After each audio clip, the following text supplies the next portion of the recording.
والذين يقولون ربنا اصرف عنا عذاب جهنم إن عذابها كان غراما إنها ساءت مستقرا ومقاما আমি সাক্ষ্য দিচ্ছি আল্লাহ ছাড়া কোনো মাবুদ নেই এবং মুহাম্মদ সাল্লাল্লাহু আলাইহি ওয়াসাল্লাম তাঁরই রাসূল। নিশ্চয়ই আল্লাহ সত্য, তার ফেরেশতারা সত্য, তার কিতাব সত্য, তার রাসূলগণ সত্য, কিয়ামতের দিবস সত্য, কদর সত্য, জান্নাত সত্য, জাহান্নাম সত্য। জাহান্নাম সেই নাম যা থেকে আমরা যতটুকু সম্ভব দূরে থাকতে চাই, যে নাম শুনলেই আমরা তা মস্তিষ্ক থেকে দূরে ঠেলে দিতে চাই। জাহান্নামী হওয়া তো দূরের কথা, আমরা এই নিয়ে চিন্তাও করতে চাই না। কিন্তু জাহান্নাম সত্য এবং আল্লাহ আমাদেরকে এর ব্যাপারে সতর্ক করেছেন।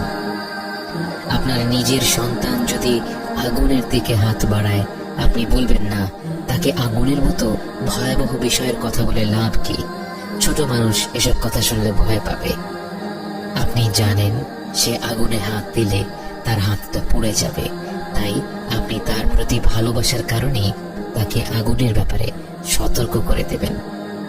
পবিত্র কোরআনে যে বিষয়গুলো বারবার এসেছে তার মধ্যে একটি হলো জাহান্নামের ব্যাপারে সতর্কতা, কারণ আল্লাহ জানেন এই বিষয়ে মানুষ অনেক বেশি খামখেয়ালি।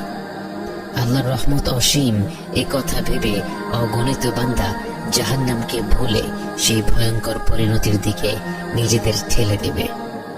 আল্লাহ জাহান্নামকে সৃষ্টি করেছেন অবিশ্বাসী মুনাফিক বান্দাদের জন্য এবং এমন সব বিশ্বাসীদের জন্য যারা অনেক বেশি পাপ অর্জন করেছে। জাহান্নামের আছে এক অতুলনীয় ক্ষুধা। সূরা কফে আল্লাহ সুবহানাহু ওয়া তাআলা বলেন, একদিন আল্লাহ জাহান্নামকে জিজ্ঞেস করবেন, তোমার পেট কি ভরেছে? জাহান্নাম বলবে, হাল মিন মাজিদ, আরো কিছু আছে কি?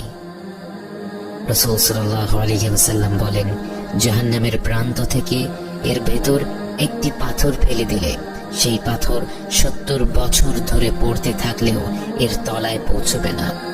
জাহান্নামের আছে অনেকগুলো স্তর, যে যত নিচের স্তরে থাকবে তার শাস্তি তত বেশি কঠিন। সহিহ মুসলিমের হাদিসে এসেছে, রাসূল সাল্লাল্লাহু আলাইহি ওয়াসাল্লাম বলেন, তার চাচা আবু তালেব জাহান্নামের বাসিন্দাদের মধ্যে সবচেয়ে হালকা শাস্তি পাবেন। এই হালকা শাস্তি হলো তাকে আগুনের এক জোড়া জুতো পরিয়ে দেওয়া হবে, যার তাপের কারণে তার মস্তিষ্ক ফুটতে থাকবে।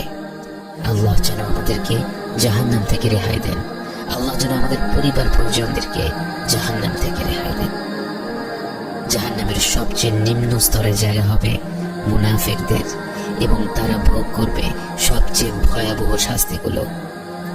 জাহান্নামের বাতাস হবে সামুম, যা হবে অত্যন্ত শুষ্ক ও উত্তপ্ত, এবং জাহান্নামের পানি হবে হামিম, যা হবে ফুটন্ত পানির মতো গরম।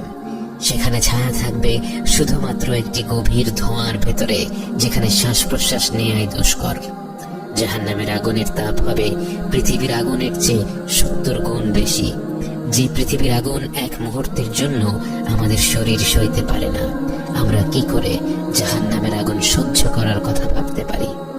জাহান্নামীদের উদ্দেশ্য করে আল্লাহ তাআলা বলেন, فذوقوا فلن نزيدكم إلا عذابا জাহান্নামে প্রতিনিয়ত শাস্তি বাড়তে থাকবে।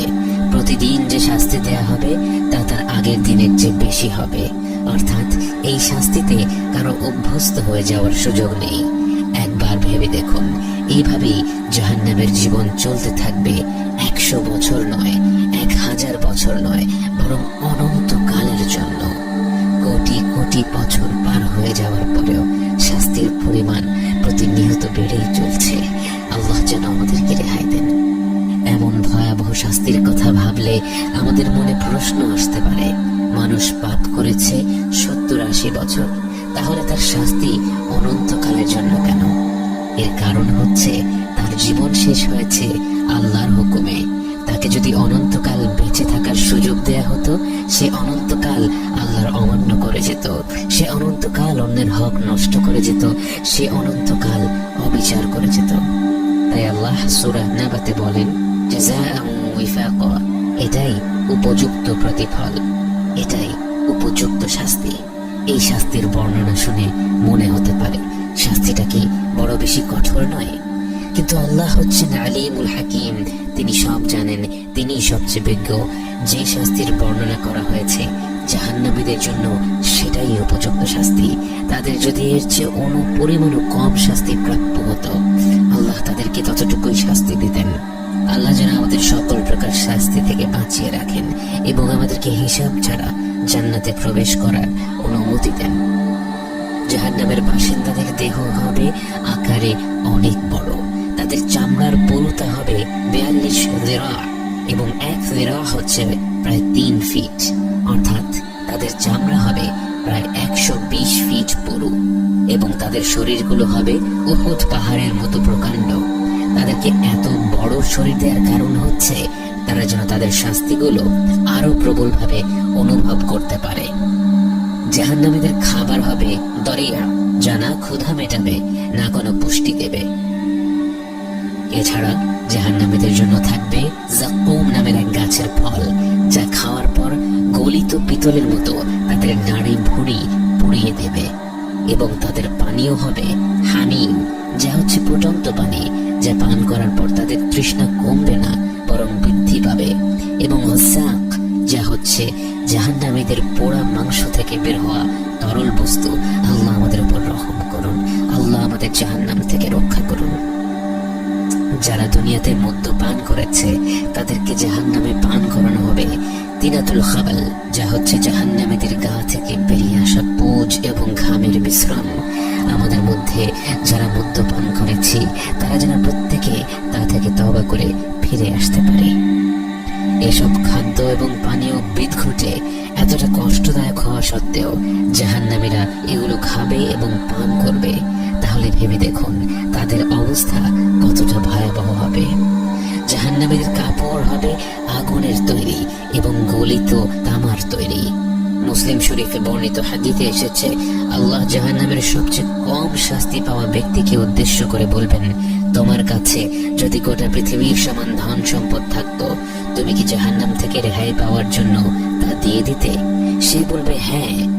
আল্লাহ তখন তাকে বলবেন, আমি তো তোমার কাছ থেকে এর চেয়ে আরো অনেক অল্প কিছু চেয়েছিলাম। আজকে আমরা পৃথিবী ভর্তি সম্পদের জন্য নয়, বরং অল্প কিছু টাকা পয়সার জন্য আমাদের দিনকে ভুলে যাই। আল্লাহ যেন আমাদের হেফাজত করেন। যারাই এক আল্লাহকে বিশ্বাস করেছে, তার সাথে শিরক করেনি, তারা এক পর্যায়ে জাহান্নাম থেকে মুক্তি পাবে। প্রত্যেক ব্যক্তি যার পাপ ক্ষমা করে দেওয়া হয়নি, সেই পাপের জন্য সাজা পাবে। কোনো কোনো পাপ আল্লাহ সরাসরি ক্ষমা করে দেন, কোনো কোনো পাপের শাস্তি আমাদের পৃথিবীতেই পেতে হয় এবং সেটাই হচ্ছে সবচেয়ে হালকা শাস্তি, যদিও দুনিয়ার জীবনে তা আমাদের কাছে অসহনীয় মনে হয়। যাদের পাপ এত বেশি যে আল্লাহর মাগফিরাত এবং পৃথিবীর শাস্তি দিয়েও সেগুলো মুছে যায়নি, তারা কবরের আযাব পাবে। কবরের আযাবের মাধ্যমেও যাদের সব পাপ মুছে যায়নি, তারা জাহান্নামের আযাব পাবে এবং সেখানে কতদিন তাদের থাকতে হবে তা নির্ভর করবে তাদের পাপের ওপর। কিন্তু নিঃসন্দেহে জাহান্নাম এমন একটি জায়গা যেখানে 1 মিনিটের জন্য থাকাও আমাদের পক্ষে সম্ভব নয়।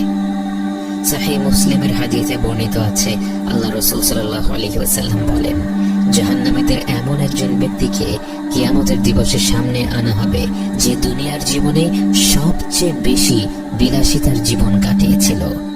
তাকে শুধু একটি বার জাহান্নামে ডুবিয়ে আবার উঠিয়ে ফেলা হবে এবং তাকে প্রশ্ন করা হবে, হে আদম সন্তান, তুমি কি কখনো কোনো আরাম উপভোগ করেছ? জীবনে কি কোনো ধরনের বিলাসিতার স্বাদ পেয়েছ? সে আল্লাহর কসম খেয়ে বলবে, না আমার রব, আমি জীবনেও কোনো ধরনের আরাম আয়েশ, কোনো ধরনের বিলাসিতা উপভোগ করিনি। সে ব্যক্তি কিন্তু মিথ্যা কথা বলছে না। সে এক মুহূর্তের জন্য জাহান্নামের স্বাদ পেয়ে সত্যি সত্যি তার গোটা দুনিয়ার জীবনের প্রতিটি সুখ ভুলে গিয়েছিল। ভেবে দেখুন, যেই জাহান্নামে প্রবেশ করার সাথে সাথে আমরা জীবনের যত সুখ অনুভব করেছিলাম সব ভুলে যাব। সেই সুখগুলোর জন্য কি জাহান্নাম ক্রয় করে নেয়া একজন জ্ঞানী ব্যক্তির কাজ হতে পারে? বাস্তবে অনেকে বলেন, আমি এক আল্লাহকে বিশ্বাস করলে তো জান্নাতে যাবই, হয়তো কিছুদিন জাহান্নামে কাটাবো, এই যা। এটা যে কত ভয়াবহ একটা ভাবনা, এটা জাহান্নামের বাস্তবতা সম্পর্কে না জানলে বোঝা সম্ভব না। আমাদের প্রত্যেককে জাহান্নামের ব্যাপারে সতর্ক করা হয়েছে। কোরআনে বারবার এ ব্যাপারে সতর্ক বাণী এসেছে। আমরা যেন এ থেকে পুরোপুরি দূরে সরে থাকার লক্ষ্য মাথায় রেখে কাজ করি। আমরা যেন প্রতিদিন এই ভয়ঙ্কর জায়গাটাকে স্মরণ করে নিজেদের জীবনটাকে গুছিয়ে নেই এবং আল্লাহর কাছে ক্ষমা চাই। আল্লাহ যেন আমাদের অন্তরগুলো খুলে দেন, তার পবিত্র সতর্কবাণী শোনার এবং বোঝার তৌফিক দেন। জাহান্নাম থেকে আমাদের চিরকালের জন্য দূরে সরিয়ে নেন এবং হিসেব ছাড়া জান্নাতে প্রবেশ করার তৌফিক দান করেন।